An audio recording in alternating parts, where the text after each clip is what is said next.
In this video, we will talk about the 10th and the last book in the Republic by Plato. Now that Socrates has completed the main argument of the Republic by defining justice and showing it to be worthwhile, he turns back to the postponed question about poetry and art. Earlier in the dialogue, Socrates suggested that certain kinds of music and poetry should not be permitted in the curriculum of study for the future rulers of the state, because some art did not seem to be morally uplifting, hence perhaps bad for children. Here, Socrates considerably broadens his attack on the visual and dramatic arts. Socrates posits the idea that artists are said to create things. Hence, it is commonly held that they are creative artists. Thus, Socrates argues, it follows logically that we might argue an example of something an artist produces. We may argue the example of, say, a bed. But when a painter paints a picture of a bed, we agree that it is not a real bed. The artist has probably seen a bed that some craftsman built and copied his picture of a bed. But we have all agreed that a bed upon which people repose is not even a real bed. The truly real bed is the form of bed, just as something perceived as beautiful partakes of the form of beauty. Only the forms are real. The bed is a copy of the form of bed, and the painting is a copy of a copy, an image of an image. What is true of painters is true also of poets and dramatists.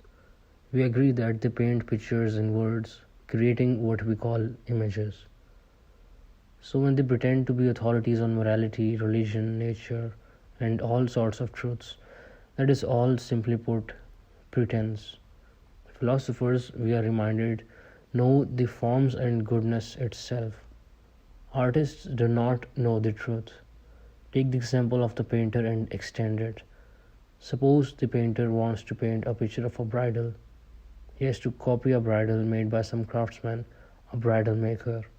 The bridal maker knows more about the bridal than the painter knows. And the bridal maker made the bridal for some horseman who knows how he wants the bridal made. And the real bridal is the form of bridal. So, the knowledge that the painter possesses is thrice removed from reality. Socrates at this point tries to establish the attractiveness of the visual and dramatic arts, for which argument he adopts a kind of critical process analysis of painting and drama. Socrates points out that we are in everyday existence surrounded by information and illusory experience which only our exercise in reason can correct, and that is precisely what is wrong with the arts. They deal in things illusory, depending upon illusion to accomplish their end. Painters create the illusion of depth in their works, and they can use line and proportion in the service of the illusion they are trying to accomplish. Any illusion is contradictory to man's best virtue, which is reason. Socrates then says that the same fault may be discerned in poets and dramatists, in that they employ language to create unstable, tragic, and comic characters of men and women who seem to be driven by their emotions and desires, people who lack reason. It is true that some drama and poetry is exciting, but the excitement it provokes is irrational. In a surprising move, he banishes poets from the city, and he has three reasons for regarding the poets as unwholesome and dangerous. First, they pretend to know all sorts of things, but they really know nothing at all. It is widely considered that they have knowledge of all they write about, but in fact they do not. The things they deal with cannot be known. They are images far removed from what is most real, like we talked about. The images the poets portray do not imitate the good part of the soul. The rational part of the soul is quiet, stable, and not easy to imitate or understand. Poets imitate the worst parts, the inclinations that make characters easily excitable and colorful. Poetry naturally appeals to the worst parts of souls and arouses, nourishes, and strengthens these base elements while diverting energy from the irrational part. Poetry corrupts even the best souls.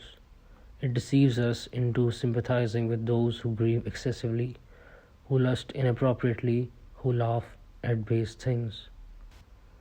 We think there is no shame in indulging these emotions because we are indulging them with respect to a fictional character and not with respect to our own lives.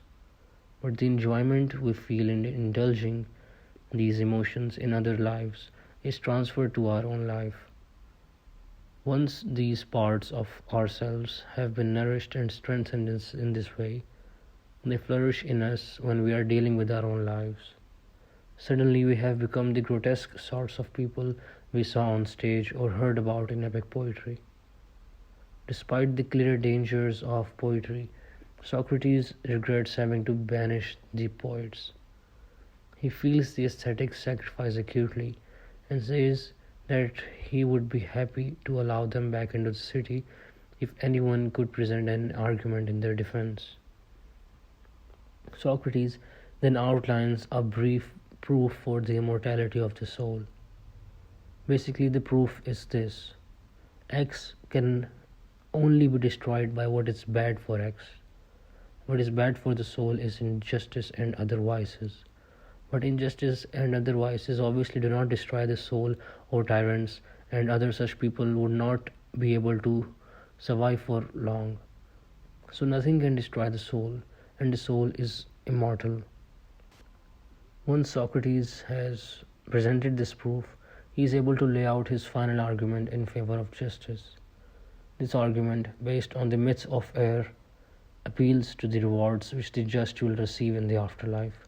According to this myth of air, a warrior named Air is killed in battle but does not really die. He is sent to heaven and made to watch all that happens there so that he can return to earth and report what he saw. He observes a system which rewards virtue, particularly wisdom. For 1,000 years, people are either rewarded in heaven or punished in hell for the sins or good deeds of their life. They are then brought together in a common area and made to choose their next life, either animal or human. The life that they choose will determine whether they are rewarded or punished in the next cycle. Only those who were philosophical while alive, including Orpheus, who chooses to be reborn as a swan, catch on to the trick of how to choose just lives. Everyone else hurtles between happiness and misery with every cycle. With this myth of air, Plato ends the Republic here. So, the 10th and the last book in the Republic by Plato ends here, and I'll see you in the next video.